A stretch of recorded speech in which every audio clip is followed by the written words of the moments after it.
Today on Disney Plus was the official day that we got Star Wars The Mandalorian Episode 2, The Child. This is Mike Zero. Make sure to subscribe if you're new to the channel for future Star Wars content.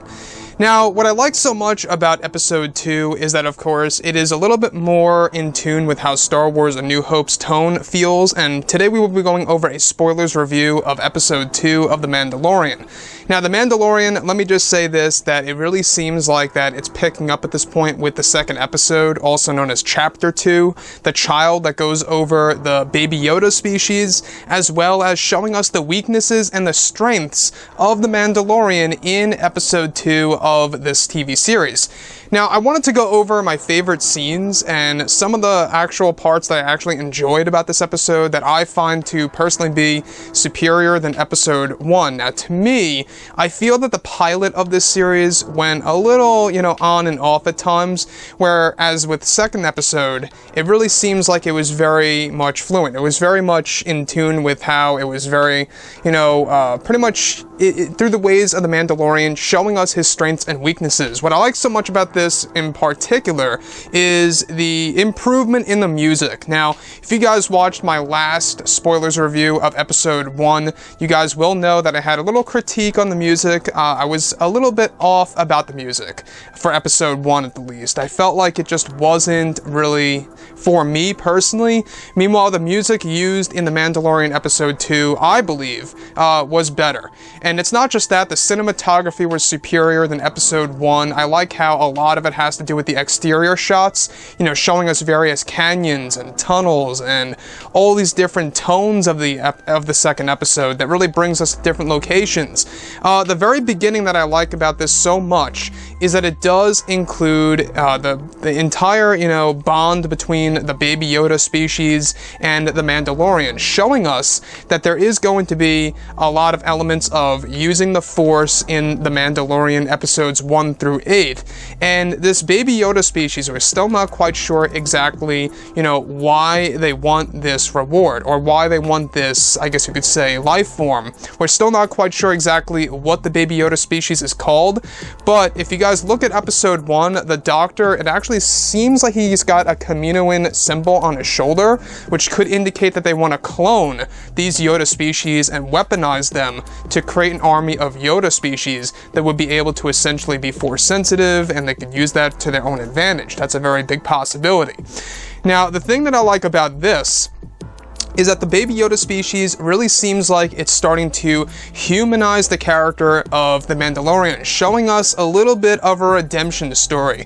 And at the end of the day, like I always say, Star Wars is always about redemption. And if you look at the Mandalorian, the very end of Episode 1 and how it ties into Episode 2, you can see how this Baby Yoda species is playing a large role in the very beginning of the Mandalorian's redemption story, right? You can see that he's having a change of heart in certain aspects of the second episode and what he's doing as a bounty hunter.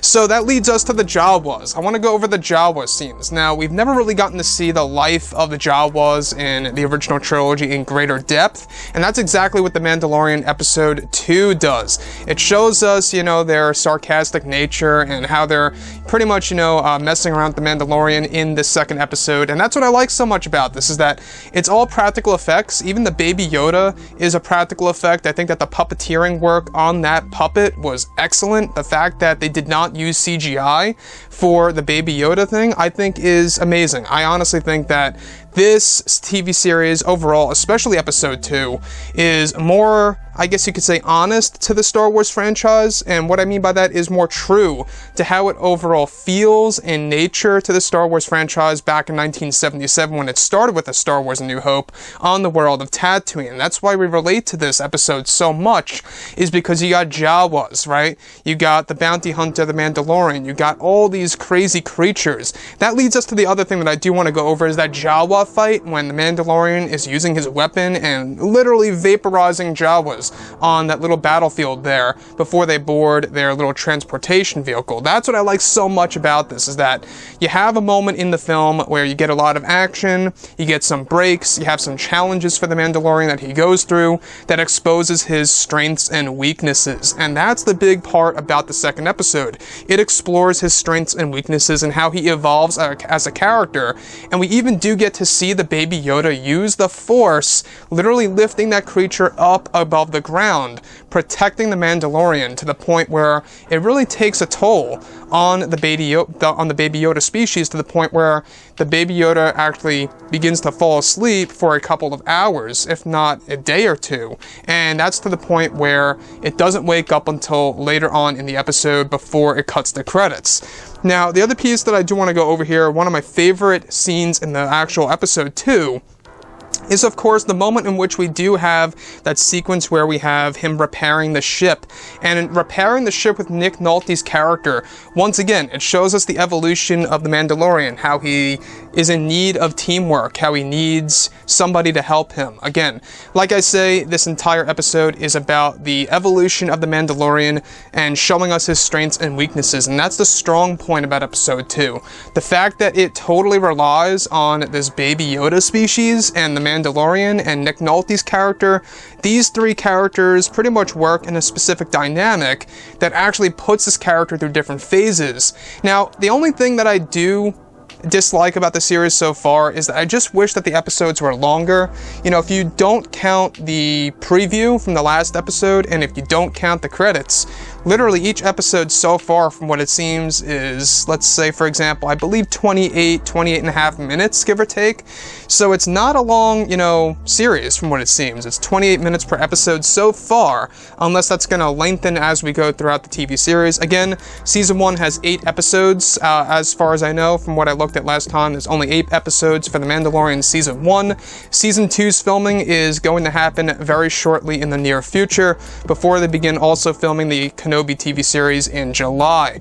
Now, the other piece that I do want to go over here is that, of course, we have the Mando's weaknesses and strengths that evolve from start to finish, but it's not just that, though.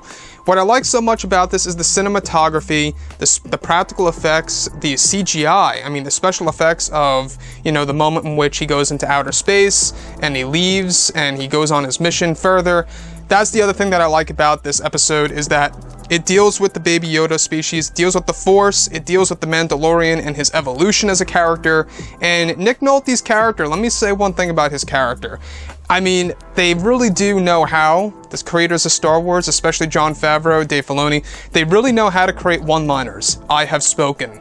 I feel that that's a line that's getting thrown around a lot out there on, of course, the net. A lot of people are using the line, I have spoken, after making a specific statement based on Nick Nolte's character already. So that's the thing that I like about this. It really feels like a classical story. It really does. It really feels like it's true Star Wars, and this is something that should have been pretty much, Disney's vision from the very start, with The Force Awakens, The Last Jedi, Rogue One, even though I believe that's a good movie. It could have been better, and even Solo, a Star Wars story. There's something about this TV series that feels raw and more like Star Wars New Hope back in 1977. I don't know what it is. Maybe it's because it has a lower budget than, theatrical films. That's a possibility. It could be that.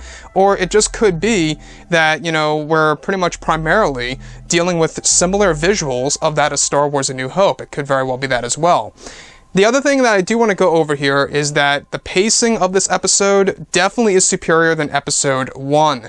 I feel that episode 1 was quite slow in the middle, I would say. The beginning was pretty, easygoing. It was pretty enjoyable, but there was a moment in episode 1 where it kind of felt like it went a little slow. And now in episode 2, let me tell you, time just moves like that when you watch this second episode, chapter 2, whatever have you, right?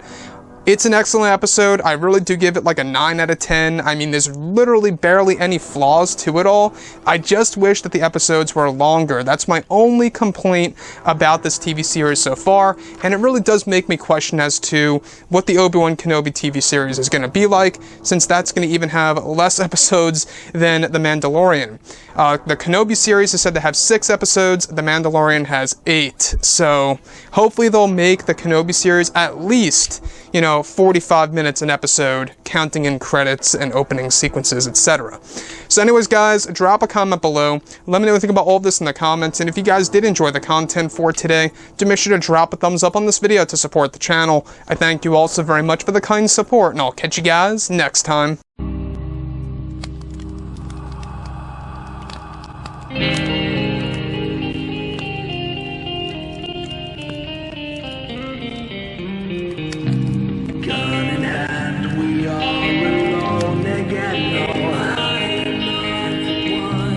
nights alone.